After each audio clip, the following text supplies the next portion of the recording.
नमस्ते, मेरे साथ शम्सुल इस्लाम साहब हैं। शम्सुल इस्लाम साहब से मैंने आग्रह किया कि एक नया अभी चला है एनसीईआरटी के जो नए डायरेक्टर साहब आए हैं, दिनेश प्रसाद सकलानी साहब, हालांकि उसके पहले भी शुरू हो गया था 2014 के बाद।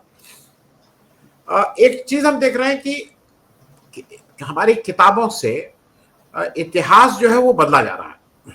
उसमें मुगल हिस्ट्री को हटाया जा रहा है। उसमें ये बिल्कुल साफ जाहिर है कि अब इतिहास एक स्पेसिफिक विचारधारा जो आरएसएस की विचारधारा है उस चश्मे को पहन के वो लिखने की कोशिश हो रही है। उसमें जैसे इतिहास छोड़ दीजिए, हाल के उसमें गुजरात रॉयट्स को हटा दिया गया है, गांधी की हत्या को हटा दिया गया है, और 250 से ज्यादा इतिहासकार और इंडियन हिस्ट्री कांग्रेस ने ये कहा है कि साहब ये आप क्या कर रहे हैं, इसकी भर्त्सना की है और इसको रीइंस्टेट करने की बात की है। मेरे पास एक छोटी फिगर है, मैं इसलिए शेयर कर लूं। शम्सुल साहब, इस्लाम साहब उसको बेहतर ढंग से ज्यादा फिगर के साथ बताएंगे। मेरे पास जो फिगर है 2014 से 2018, उसके बाद तो तेजी, और सिर्फ उन 4 साल के बीच में 182 एनसीईआरटी के टेक्स्ट बुक में 1314 चेंज हुए हैं। तो मैं शम्सुल साहब, मैं पहली चीज तो ये कि पूरे इतिहास ना आपने गढ़ा ना मैंने, हमने और आपने तो पढ़ा, उस इतिहास को लिखा लोगों ने, और हमने उसको पढ़ के अपने एक अपना बनाया कि भाई इस देश में ताजमहल बना, इस देश में लाल किला बना, इस देश में जो रेवेन्यू सिस्टम था वो ठीक हुआ, इस देश में सड़कें बनी, जीटी रोड। इसको चेंज करके ये केवल आरएसएस के चश्मे से जो पहन के एक नया इतिहास लिखने की कोशिश हो रही है।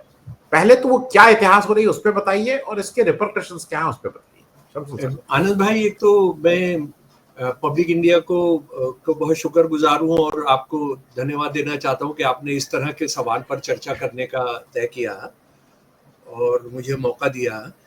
एक बहुत बुनियादी बात जो मुझे लग रहा है ये देश नहीं समझ पा रहा, या कुछ कोताही हो रही है, हम सबकी कोताही हो रही है, कि आप किसी भी चीज में मुसलमान जोड़ दीजिए, इस्लाम जोड़ दीजिए, तो फिर उसके बाद किसी चीज पर किसी बहस की कोई जरूरत नहीं है।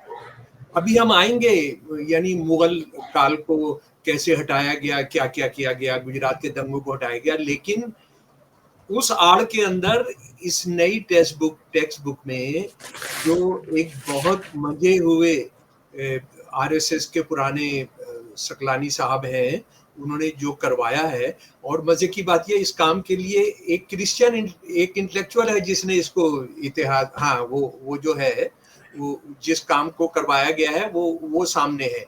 बिल्कुल इसी तरह से जैसे वक्फ का जो बिल था वो एक क्रिश्चियन के जरिए पेश कराया था हमारे प्रधानमंत्री जी ने पार्लियामेंट के अंदर।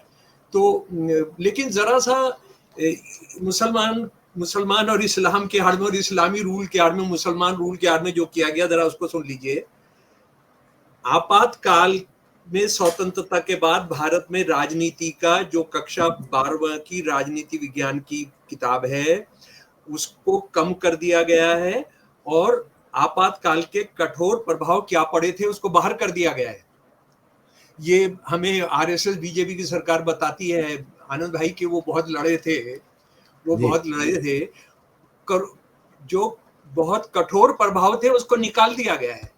नंबर 2 बात जी, नंबर दूसरी बात समझ लीजिए कि सभी ट्रेड यूनियन गतिविधियों, जो इमरजेंसी के खिलाफ ट्रेड यूनियंस ने जो बड़ा हीरोइक काम किया था, जॉर्ज फर्नांडिस हमारे पुराने दोस्त थे, वो उन्होंने जो काम किया था उस सबको निकाल दिया गया।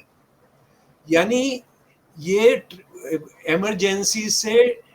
इमरजेंसी को ये जानते हैं कौन सा राज ये करना चाहते हैं, और ये सकलानी साहब भी जानते हैं मोदी जी का किस तरह का रवैया है।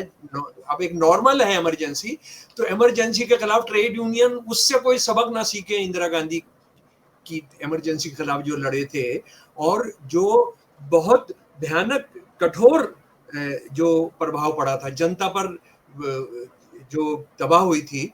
मैं पीपली में था जहां नसबंदी पर जहां फायरिंग हुई थी, उस सब का जिक्र आप बाहर कर देना चाहते हैं, और वो पीपली में जो नसबंदी में जो मारे गए थे वो सारे के सारे हिंदू थे। उसके बाद इन किताबों में जो चीजें परिवर्तित की गई। अच्छा, बात तो हो रही है 12वीं की राजनीति विज्ञान की पत्रिका की और आठवीं आठवीं क्लास की पत्रिका की। लेकिन बहुत सारे परिवर्तन किए गए हैं आनंद भाई। एक परिवर्तन किया गया है कि कक्षा 6 से 12 तक की राजनीति विज्ञान की पाठ्य पुस्तकों में समकालीन भारत में सामाजिक आंदोलनों में परिवर्तित हुए विरोध प्रदर्शनों का विवरण देने वाले लगभग 3 अध्याय हटा दिए गए हैं।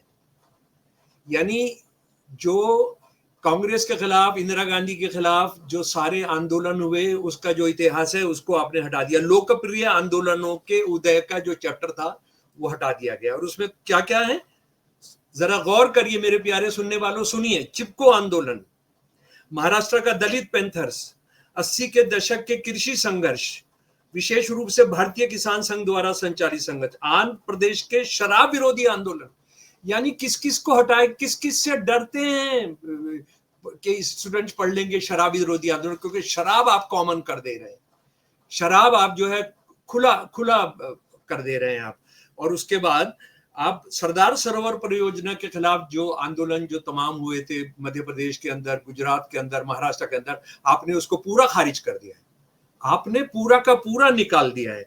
उसके बाद समानता के लिए संघर्ष एक चैप्टर था आनंद साहब, समानता के लिए संघर्ष अध्याय को भी हटा दिया गया, जिसमें बताया गया था कि तवा मत संघ ने मध्य प्रदेश के सतपुड़ा जंगल के विस्थापित वनवासियों के अधिकारों के लिए लड़ाई लड़ी थी, उसको आपने पूरी तरीके से बाहर कर दिया। मैं जल्दी से, एक लंबी लिस्ट है जो निकाला गया है, जो जोड़ा गया है वो बहुत छोटा है, लेकिन उस पर चर्चा हो रही है टीवी डिबेट्स के अंदर 24 घंटे। जो निकाला गया है उसको ये देश जानने से अनजान रह जा रहा है। उसके बाद एक और बहुत मजे का है कि इससे पहले जो हमारे स्कूल के 8वीं के बाद 12वीं क्लास तक की जो किताबें थी, आप नेपाल में जो राजशाही विरोध आंदोलन हुआ था उसकी बात करता था, उसमें उन्होंने हमारे बोलीविया में जो पानी के लिए संघर्ष हुआ था, हम जानते हैं कि दुनिया का सबसे बड़ा पानी के लिए जो संघर्ष हुआ बोलीविया में हुआ था, वो हमारा चैप्टर था, उसको निकाल दिया गया। नेपाल में राजशाही के खिलाफ जो आंदोलन था उसको निकाल दिया गया। काशीराम जी द्वारा जो आंदोलन खड़ा किया गया था उसको निकाल दिया गया। उसके बाद अल्पसंख्यक समुदाय कर्मचारी संघ जो उन्होंने बनाया था, डिप्रेस क्लासेस, उसको बाहर कर दिया गया। मेधा पाटकर के जो संघर्ष थे जिस पर अलग से चर्चा होती थी वो कर दिया गया। उसके बाद जनाब सामाजिक आंदोलन शीर्षक वाले अध्याय में किए गए बहुत सारे बॉक्सेस जो होते थे उसमें बच्चों को एक्सप्लेन करने के लिए, उसमें से किसान आंदोलन से स्टूडेंट्स क्या सीखते हैं उसको पूरा बाहर कर दिया गया। और अभी तो बहुत खतरनाक चीजें आनी है। लोकतंत्र सरकार के प्रमुख तत्व क्या होते हैं उसको निकाल दिया गया। लोकतंत्र में विविधता होती है उसको निकाल दिया गया। यानी लोकतंत्र जो होता है वो एक गुलदस्ता होता है जिसमें सब तरह के फूल होते हैं, सब तरह के रंग होते हैं। उसमें आप, क्योंकि आप एक रंग, एक तरह का खाना चाहते हैं, एक तरह के कपड़े चाहते हैं, एक भाषा चाहते हैं, एक धर्म चाहते हैं और एक नेता चाहते हैं। ये तो 1940 में गोलवालकर ने कह दिया था, एक नेता और एक आइडियोलॉजी के तहत हम सारे देश के अंदर हिंदुत्व की ज्योति जला रहे हैं। तो आपने उसको निकाल दिया। यानी प्रजातंत्र का दूसरा नाम है विविधता, डाइवर्सिटी, जिसके लिए गांधी जी कुर्बान हो गए, जिसके लिए कितने हमारे शहीद, हमारे लोग कुर्बान हो गए। उसके बाद जवाहरलाल नेहरू को लेकर जो चीजें निकाली गई, जवाहरलाल नेहरू का एक कथन निकाला गया है कि जो उन्होंने अशोक की तारीफ करते हुए, जो अशोक के जो स्तंभ हैं उसमें कहा था कि ये जो स्तंभ हैं उनके आदेश आज भी हमें उस भाषा में बोलते मिलते हैं, लिखे मिलते हैं जिसे हम समझ सकते हैं और हम आज भी उनसे बहुत कुछ सीख सकते हैं। उसके बाद आप देखिए, आप हंसी आने लगेगी आपको कि उन्होंने जो हमारा सबसे बड़ा डैम है भाखड़ा नंगल डैम के तारीफ के इंजीनियरों की जो तारीफ की थी, भारत की तारीफ, विदेशी इंजीनियरों की नहीं। ये जो कॉलोनियलिज्म के खिलाफ भारतीय जो नैरेटिव लाना चाहते हैं, हमारे इंजीनियर हमें बताते हैं, ये जवाहर साहब का जो शब्द जो निकाल दिए गए, हमारे इंजीनियर हमें बताते हैं कि शायद दुनिया में कहीं और इतना ऊंचा बांध नहीं है। ये काम कठिनाइयों और जटिलताओं से भरा है। जब मैं इस जगह पर घूम रहा था तो मुझे लगा कि आजकल सबसे बड़े मंदिर, मस्जिद और गुरुद्वारे ही वो जगह है जहां इंसान मानवता की भलाई के लिए काम करता है। इससे बड़ा कौन सा स्थान हो सकता है ये भाखड़ा नंगल, जहां हजारों लाखों लोगों ने काम किया है, अपना खून पसीना बहाया है, और अपनी जान भी कुर्बान की है। क्यों निकाला गया ये?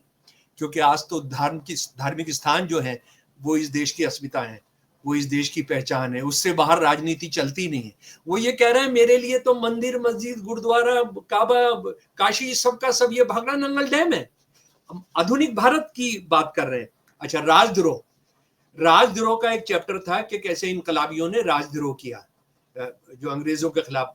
आनंद भाई साहब, उसको पूरा निकाल दिया गया है, राजद्रोह के चैप्टर को निकाल दिया गया है, क्योंकि राजद्रोह तो अंग्रेजों ने कौन सा कानून लाए थे? मोदी जी की जो सत्ता है वो तो चिदम्बरम के रास्ते पर चलते हुए, चिदम्बरम जो लाए थे, जो बहुत हल्का सा लगता था, कमजोर लगता था, उसको पूरा उन्होंने लोहे में बदल दिया है। अच्छा, उसके बाद हैदर अली और टीपू सुल्तान को भी हटाया गया है। ये समझ लें, यहां मैं मुसलमान पर फिर आ जा रहा हूं। ये हैदर और टीपू सुल्तान बाप बेटे कौन थे? इन्होंने सबसे पहले यूरोपियन पावर्स को चुनौती दी है, सबसे पहले। और इन दोनों की खास बात ये थी, आनंद, इस देश के प्यारे दोस्तों, मेरे सुनने वालों, आप समझ लीजिए कि इनको हरवाने के अंदर मराठा और निजाम हैदराबाद दोनों की सेना ने अंग्रेजों की मदद की थी, फ्रेंच की मदद की थी। ये फ्रेंच से लड़ते रहे और ये अंग्रेजों से लड़ते रहे। और जो ये शहीद हुए जिस लड़ाई में, अपना सॉरी, ये हैदर के जो टीपू सुल्तान, ये वो सेना थी जिसमें बहुत बड़ी तादाद के अंदर निजाम की सेना और मराठा सेना दोनों साथ थे। तो ये आप समझ लीजिए किस किस को हटा दिया गया मुगल की बात करते हुए। और हमारे जो विद्वान और ये सारे टीवी एंकर और सब पर किस पर बात कर रहे हैं कि ये मुगलों को देखिए, मुगल राज को इन्होंने सामना किया। जरा उसको भी हम देख लें क्या क्या है मुगल राज के बारे में, जल्दी से मैं उसकी बात करता हूँ। अलाउद्दीन खिलजी के सेनापति मलिक काफूर ने श्रीरंगम, मदुरै, चिदम्बरम और संभवतः रामेश्वरम जैसे कई हिंदू केंद्रों पर हमला किया, ये जोड़ा गया है। दिल्ली सल्तनत काल में बौद्ध, जैन और हिंदू मंदिरों में पवित्र या पूजनीय प्रतिमाओं पर अनेक हमले हुए। ऐसा विनाश न केवल लूटपाट से प्रेरित था बल्कि मूर्ति भंजन से भी प्रेरित था। उसके बाद भाईजान, उसके बाद जनाब, जजिये का जिक्र करते हुए जो सुल्तानों द्वारा और गैर मुस्लिम प्रजा पर उन्हें सुरक्षा और सैन्य सेवा से छूट देने के लिए लगाया गया था, कर था, ये अब ये बताया गया है कि ये धर्म से प्रेरित था। और ये सच है, धर्म से प्रेरित था। और मुसलमानों को ज़कात देनी पड़ती थी और ये करना पड़ता था, लेकिन इसका कोई जस्टिफिकेशन नहीं था। तो ये टैक्स, ये जिजिया जो है, ये कुछ जीएसटी से अलग होगा, इस पर कभी बाद में चर्चा हो तो ये होगा। यहाँ तो जीएसटी जो है वो तो हिंदू भी उससे मुक्त नहीं है। मुगल साम्राज्य बाबर के बारे में लिखा है कि वो तो बहुत बर्बर था और राजा बर्बर और जालिम होते हैं, लेकिन ये क्रूर और निर्दय विजेता भी था जिसने शहरों की पूरी आबादी का कत्लेआम किया, महिलाओं और बच्चों को गुलाम बनाया और लूटे गए शहरों को कत्ल किए लोगों के बनी खोपड़ियों की मीनारें बनवाने में गर्व महसूस करता था। चलिए भाई, ये भी आप मान लेते हैं। आप कह रहे हैं अभी हम इसको क्वेश्चन नहीं करते, आपने सही कहा। अकबर के शासन काल को क्रूरता और सहिष्णुता का मिश्रण बताया गया और ये कहा गया कि वो बहुत चालू, बहुत दिखने में बहुत शरीफ, बहुत सादा, लेकिन उसके बाद बहुत क्रूर था।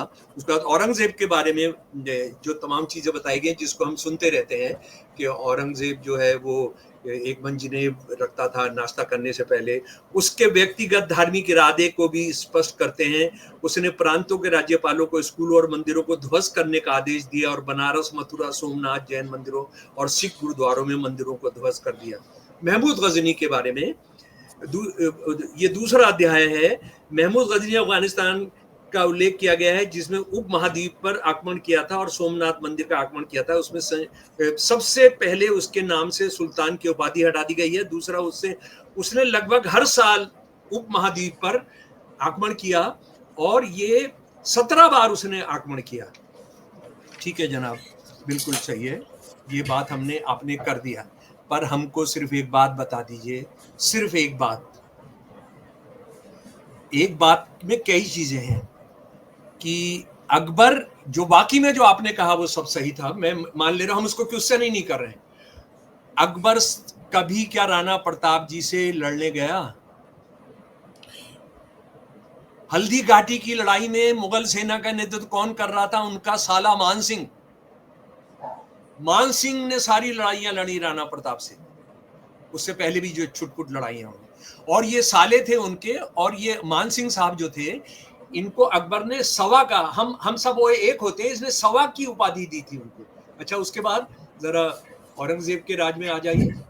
औरंगजेब का राज जो है, औरंगजेब की हम इसलिए जानते हैं, वो हिंदू मुसलमानों के लिए लड़ रहा था, शिवाजी हिंदुओं के लिए लड़ रहे थे। मेरे को सिर्फ एक बात बता दे एनसीईआरटी का कोई भी आदमी, या ये हिंदुत्ववादी जो भी इंटेलेक्चुअल्स हैं, कोई एक जंग बता दें जिसके अंदर शिवाजी का मुकाबला औरंगजेब से हुआ हो। एक जंग बता दें, एक वॉर बता दें, एक मुठभेड़ बता दें।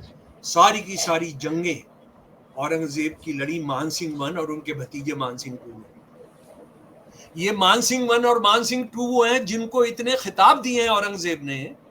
सवाए मानसिंह, मिर्जागान, अपना बच्चा कहा, अपने बच्चे का खिताब। और अगर आप इसको जानना चाहते हैं मेरे प्यारे दोस्त सुनने वालों, ये जो जयसिंह वन और जयसिंह टू के जो परिवार की जो ट्री, जो शजर कहते हैं जिनको, उनके फैमिली ट्री लगी है, उनका गूगल में मौजूद है।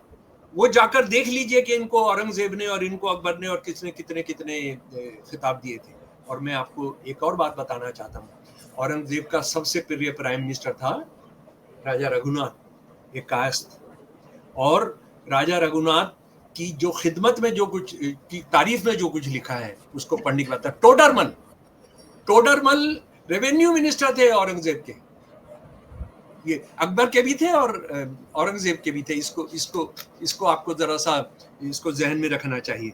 अच्छा, उसके बाद अब एक इस सिलसिले की एक बात जो पहले और मैं कर चुका हूं, फिर करना चाहता हूं। 1871-72 के अंदर हमारे देश में पहला जनगणना होती है। हमारे देश में पहले वो धार्मिक आधार पर जनगणना 1871-72 में। उसके जो आंकड़े हैं बहुत बहुत जबरदस्त हैं आनंद भाई। नंबर 1 है कि हिंदू और सिख जो है 73.5% है। करोड़ों हिंदू मारे जा रहे थे, रेप किया जा रहा था, ये सब हो रहा था। मुसलमान राज के 1000 साल के बाद, 1000 साल के बाद हिंदू हैं 73.5% सिख के साथ, और मुसलमान है 21.5%। दुनिया का एकमात्र उदाहरण होगा कि जिसमें मुसलमान नाम के राजा कत्लेआम कर रहे थे, रेप कर रहे थे, शहर के शहर जला दे रहे थे, शहर के शहर जला दे रहे थे। मैं कह रहा हूं जला दे रहे होंगे, लेकिन उसके बाद उनकी आबादी 23.5% थी। अच्छा, अब जरा ये किसका रास्ता, जिस पर मैं चाहता हूं कि मैं ज्यादा समय थोड़ा सा आपको लूं, करूं आनंद भाई साहब, रखूं अपनी बात आगे? हाँ, मतलब मुझे ऐसा लगता है कि अगर वो हो तो 2 पार्ट में भी कर सकते हैं, 2-4-5 मिनट में हम लोग समेटें जी, और इसका एक पार्ट 2 करें, क्योंकि अभी हिस्ट्री, ये क्योंकि केवल हिस्ट्री नहीं है, साइंस तक कुछ नहीं छोड़ा है। मतलब किसको किसको आप बोलेंगे, सारी चीजों पे उल्टे पुल्टे चीजें कर दी। जी जी जी जी। तो मैं असल में इस वाले बात को ये खत्म इसलिए कंप्लीट करना चाहता हूं कि आप जिसको मुसलमान राज कह रहे हैं, वो राज क्या था? वो हिंदू ऊंची जातियों के बिना था। मासिरुल उमरा किताब जो सन 1556 से 1780 तक के मुगल कमांडरों का, 300 कमांडरों का ब्यौरा है, जिसको काशी प्रचारणी सभा ने सन 1930 में छापा। ये बताते हुए कि देखिए हिंदुओं ने कैसे मुगलों की सेवा की थी। हिंदी प्रचारणी सभा, जिसमें बाद में हिंदू महासभा का भी उसने रोल अदा किया, उन्होंने हिंदी के अंदर छापा। इसके अंदर 100 से ज्यादा लीडिंग कमांडर राजपूत, ठाकुर यानी ब्राह्मण और कायस्थ थे। ये इसको जान लीजिए। नागरी प्रचारणी सभा, जिसको उसका हिंदी अनुवाद चाहिए, आनंद भाई साहब के साथ, पब्लिक इंडिया के साथ लेंगे, मैं उसका पीडीएफ आपको प्रोवाइड करूंगा। अच्छा, ये जरा सा मोहम्मद गौरी गजनवी के बारे में जरा सा हम बात कर लें। और मैं आरएसएस का जो सेकंड मुखिया था गोलवलकर, उसने ऑर्गेनाइजर के अंदर 4 जनवरी 1950 को जो लिखा, अंग्रेजी में उसका हिंदी अनुवाद जल्दी से पढ़कर सुना रहा हूं। लेकिन बात यह है, देखिए मैं दस्तावेज बनाता हूं, मैं ये जर्नलिस्टिक बातचीत नहीं करता हूं। मैं आपको चाहता हूं कि आप बौद्धिक बनिए, आप इंटेलेक्चुअल बनिए। आप सिर्फ चाय खाने की बातचीत में मत उलझिए, आप बुनियादी सवाल उठाइए। ऑर्गेनाइजर का 4 जनवरी 1950 का, उसने खैबर दर्रा पार किया, महमूद गजनवी ने खैबर दर्रा पार किया और सोमनाथ की संपत्ति लूटने के लिए भारत में कदम रखा।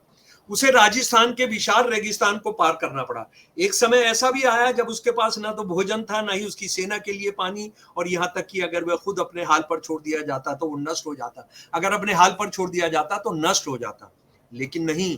महमूद गाजी ने स्थानीय सरदारों, हिंदू सरदारों को यह विश्वास दिला दिया कि सौराष्ट्र के पास उनके खिलाफ विस्तारवादी योजनाएं हैं। अपनी मूर्खता और तुष्टता में उन्होंने उस पर विश्वास कर लिया और वो उसके साथ हो लिए। जब महमूद गाजी ने महान मंदिर पर हमला किया तो वो हिंदू थे, हमारे खून का खून, हमारे मांस का मांस, हमारी आत्मा की आत्मा, जो उसकी सेना के अग्रिम मोर्चे पर खड़े थे। सोमनाथ को हिंदुओं की सक्रिय मदद से अपवित्र किया गया था। ये इतिहास के तथ्य हैं। ये शमसुल इस्लाम नहीं कह रहा, ये कोई कम्युनिस्ट इतिहासकार नहीं कह रहा, ये आनंदवर्धन नहीं कह रहे हैं, ये गुरु ऑफ हेट कह रहा है जो मुसलमानों को नफरत करता है। वो कह रहा है कि सोमनाथ को हिंदू ब्लड, हिंदू फ्लैश ने किया। और किसी को ये देखना है, ये पढ़ना है तो मैं करूंगा। उसके बाद आप जरा, विवेकानंद जी तो मुसलमान नहीं थे, विवेकानंद जी ना कम्युनिस्ट थे। विवेकानंद जी ने क्या कहा? विवेकानंद जी ने कहा, जगन्नाथ मंदिर एक प्राचीन बौद्ध मंदिर है, हमने इसे और अन्य मंदिरों को अपने अधीन करके पुनः हिंदूकृत किया है। हमें अभी भी ऐसे कई कदम उठाने हैं। उसके बाद जनाब बंकिम चंद्र चटर्जी, बंकिम चंद्र चटर्जी कहते हैं कि हिंदू राष्ट्रवादियों का सबसे बड़ा नेशनलिस्ट व भारत माता का कंसेप्ट ही उन्होंने दिया। जगन्नाथ मंदिर एक प्राचीन बौद्ध मंदिर है, हमने इसे और अन्य मंदिरों को अपने अधीन कर लिया और उनका पुनः हिंदूकरण किया। मुझे ज्ञात है कि जनरल कनिंगम ने हिल्सा टॉप्से पर, यह बहुत मशहूर किताब है, पढ़नी चाहिए, अपने कार्य में रथ उत्सव की उत्पत्ति का एक बहुत ही उचित विवरण दिया है। वहां उन्होंने इसे बौद्धों की एक ऐसा उत्सव से जोड़ा है जिसमें बौद्ध धर्म के 3 प्रतीक, बौद्ध, बुद्ध धर्म और संघ, उसी शैली में एक रथ पर चित्रित किए जाते थे। और मेरा मानना है कि ये रथ के समान ही का ही था। ये तथ्य इस सिद्धांत का पूर्ण समर्थन करता है कि जगन्नाथ, बलराम और सुभद्रा की मूर्तियां जो अब रथ में है, बुद्ध, धर्म और संघ के स्वरूपों को की लगभग प्रतिकृतियां हैं, और ऐसा प्रतीत होता है कि उन्हें उन्हीं के आधार पर बनाया गया है।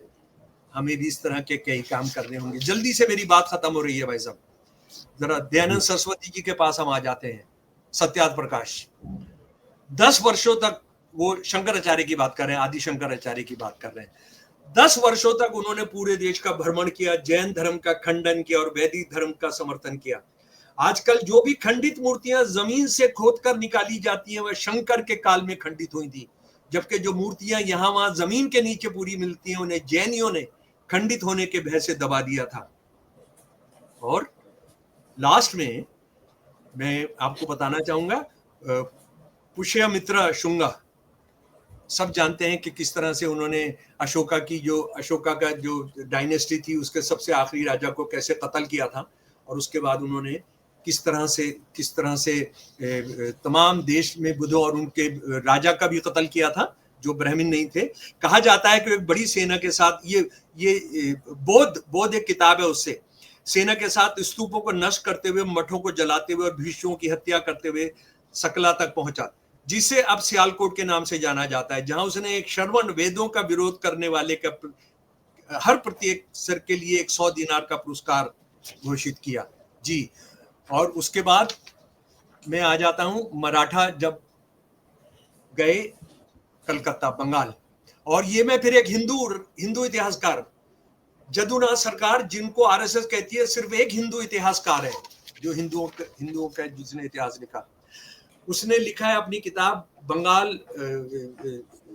बंगाल पर, मराठों ने सोना चांदी लूट लिया, बाकी सब कुछ त्याग दिया, कुछ लोगों के हाथ काट दिए, कुछ के नाक कान, और कुछ को तो उन्होंने सीधे मार डाला। वे सुंदर महिलाओं को घसीट कर ले गए और उनका बलात्कार करने के बाद ही उन्हें मुक्त किया गया। इन्होंने ही, जदुनाथ सरकार ने ही, एक विद्यालंकर जो एक प्राइम मिनिस्टर थे वहां पर किसी के यहाँ, बर्दवान के राजा के, शाहू राजा की सेना दयाहीन, गर्भवती महिलाओं और शिशुओं, ब्राह्मणों और गरीबों की हत्या करने वाली, उग्र स्वभाव वाली, हर किसी की संपत्ति लूटने और हर तरह के पाप कर्म करने में माहिर है। अब मैं एक आखिरी बात भाईजान, बहुत मजेदार है, इसमें उन्होंने क्या कहा है अपनी किताब के अंदर, एक एनसीईआरटी ने जब ये सारे बदलाव करते हुए, मुगलों के बारे में सब कहते हुए कहा है, इतिहास के कुछ अंधकारमय कलखंडों पर हम एक टिप्पणी करना चाहते हैं। उन्होंने एक तरह से एक कैविएट दिया है, एक एडवाइजरी दी है।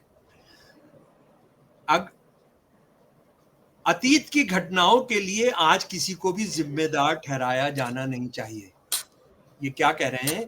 मुसलमानों ने जो अत्याचार किए थे उसकी के लिए आज किसी मुसलमान से बदला नहीं लिया जाना चाहिए। मेरे एनसीईआरटी के प्यारे हिंदुत्ववादी महानुभाव, अगर बिल्कुल इसको हटा दीजिए, बदला लीजिए उसका, लेकिन वो बदला मुसलमानों से नहीं बनेगा। वो बदला बनेगा जय सिंह, मान सिंह, कायस्तों से। वो बदला बनेगा शंकराचार्य को जो पूछते हैं उनसे बदला, बिल्कुल बदला लीजिए, बिल्कुल बदला लीजिए। और एक बात हमें ये बताइए, 5000 साल का आप बोलते हैं भारत की सभ्यता है, आपने ये 700-800 साल पकड़ लिए। आप हमें नहीं बताते हैं कि महाभारत किसने कराया था? 130 करोड़ लोग मारे गए थे एक ही दिन में 8 घंटे की लड़ाई के अंदर, और सिर्फ 8 लोग बचे थे। उसका हिसाब नहीं करेंगे? माता सीता की अपहरण का इतिहास नहीं करेंगे? जी, उनको रेप करना चाहता था, उसका हिसाब किताब नहीं करेंगे? आप जो जिन्होंने 14 साल वनवास भिजवाया था भगवान राम को, उसका आप बदला नहीं लेंगे? मैं कब से कह रहा हूं, आप 5000 साल के इतिहास में किस किस से बदला लेना है वो लाइन खड़ी कर लीजिए, लाइन खड़ी कर लीजिए। भारत का पहले दिन से शुरू कर दीजिए बदला लेना, और जिस दिन आज नंबर आए तो यहाँ के मुसलमानों से भी ले ले, लेकिन उसके साथ आज के मौजूदा ब्राह्मणों, आज के मौजूदा ठाकरों, आज के कायस्तों से लेना होगा। क्योंकि मुगल राज केवल चाहे वो गुलाम राज हो, केवल हिंदू ऊंची जातियों की समर्थन से, उनके बहुबल से चला था। जी शमसुल भाई, मैं एक दो चीजें करके, मतलब एक बहुत छोटा प्रश्न लेके, क्योंकि थोड़ा लंबा हो जा रहा है, फिर उसको एक सिर्फ प्रश्न है, और वो ये है कि ये प्रयास अटल जी का जब सरकार आई थी तब भी किया गया था। ये प्रयास कर्नाटक में किया गया है, गुजरात में किया गया है, और उसके बाद जब सब्सिक्वेंट सरकार आई अटल जी के बाद, जो यूपीए की सरकार आई, तो उसने उसको रिवर्स भी किया था। मुझे एक चीज कभी कभी लगती है, जैसे कर्नाटक में भी आया है कि कर्नाटक में उन्होंने फिर सावित्री बाई फुले और इन सब की चीजों को जो हटाया था बीजेपी सरकार ने, उसको फिर वापस लाया। लेकिन मुझे लगता है कि इस पे जो सबसे बड़ा नुकसान होता है वो विद्यार्थियों का होता है, वो इस आम जन का होता है। क्योंकि आप जब इतिहास के साथ खिलवाड़ करते हैं तो आप उस एक जो कंटिन्यूटी है उसको ब्रेक कर रहे हैं। मेरा बेटा आके अगर कल के दिन ये नई एनसीईआरटी की किताब पढ़े तो उसको तो कुछ अजीब होगा। और मैं सिर्फ अंतिम बात कह के आपसे इस पे टिप्पणी ले लूं, एनसीईआरटी के जो फॉर्मल एडवाइजर योगेंद्र यादव और सुहास पलशकर हैं, उन्होंने लीगल एक्शन करने की इनको कहा है कि हम लीगल एक्शन लेंगे तुम्हारे ऊपर, ये जो एनसीईआरटी जिस तरह से कर रहा है, ये जो तुम खिलवाड़ कर रहे हो बिना ओरिजिनल ऑथर से बात किए। क्योंकि अगर तुम्हें कोई लगता है तो ओरिजिनल ऑथर से बात करो, वो अगर प्रमाण दे दे तो उसको रखो, नहीं प्रमाण दे दे तो आपकी मर्जी। मैं इस पे एक बहुत संक्षिप्त टिप्पणी, आपको क्या है कि ये जो उल जलूल बातें हो रही हैं, जब कभी कोई सरकार बदली तो ये फिर से वापस रिस्टोर होगा? आनंद भाई, बदकिस्मती यह है कि ये सारी बहस जो है सर के बल खड़ी है। मैं बार बार इस बात को कहता हूँ। बात यह है कि सवाल सिर्फ इतना नहीं है कि उन्होंने इस्लाम विरोधी किया था, मुसलमान विरोधी किया था, उसको बदल दिया। बात यह है कि आपने काउंटर नैरेटिव जो सच था वो नहीं बताया कि अगर औरंगजेब ने भी किया था तो वो जय सिंह 1 जय सिंह 2 उसकी सेना के नेता थे, वो सच नहीं बताया। वो इस देश के हिंदुओं को नहीं बताया गया कि औरंगजेब का राज अपने आप में मुसलमान राज नहीं था, वो हिंदू ऊंची जातियों का राज था। अकबर का राज मुसलमान राज नहीं था, वो हिंदू ऊंची जातियों का राज था, मान सिंह का राज था। ये ठाकुर कमांडर से जिन्होंने दारा शिकोह को पकड़कर औरंगजेब को ला कर दिया, ये ठाकुर कमांडर थे जिन्होंने शाहजहां को गिरफ्तार करके इसके सामने पेश किया। और असल में बात क्या है कि आपने इस काम में लग गए कि वो तो मुगल जो थे वो तो बहुत आतंक नहीं मचा रहे थे, वो तो बहुत क्या कहते हैं हम संवेदनशील और ये ध्यान करते थे। वो किसकी बैसाखियों पर खड़े थे वो तो नहीं बताया। और माफ कीजिएगा, मैं जो इतिहासकार और जो ये किताब लिखने वाले हैं, इन्होंने इन्होंने इस देश को बहुत मुश्किल के अंदर फंसाया है। इन्होंने इन्होंने मुगल राज क्यों चला था? ये दुनिया के अंदर एक देश ऐसा, सिर्फ एक देश क्यों है कि जहां पर जिस देश के धर्म को मानने वाले राजा थे वो देश मुसलमान नहीं हुआ? इसको नहीं पूछा, ये पूछना था उन्होंने, ये पूछना था। अच्छा, जो आप बच्चों का बता रहे हैं, एक डेक्कन हेरल्ड में एक महिला है, थोड़ा शमशेर भाई थोड़ा छोटा रखिएगा, क्योंकि फिर उससे फॉर्मेट से बाहर निकल जाता है जी। अच्छा, ठीक है। ये यमुनी अय्यर जो आपने सवाल उठाया, वो पढ़ाती भी है और उनका बच्चा पढ़ रहा है।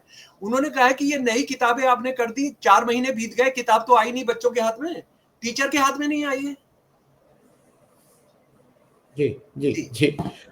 मैं शमशेर भाई, मुझे ऐसा लगता है कि हम लोगों को एक बार एक सेशन केवल महाभारत और जो युद्ध, जो आप 5000 साल के जो इतिहास की बात करते हैं, केवल उसकी बात करेंगे, क्योंकि वो इसके साथ वो थोड़ा गड़बड़ होने लगता है।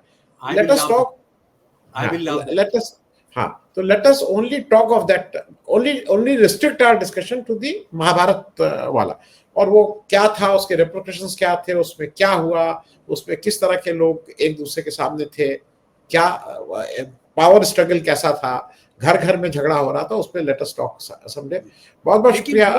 वो जो झगड़ा है वो भी भारतीय इतिहास का होगा ना, काला खंड होगा या नहीं होगा?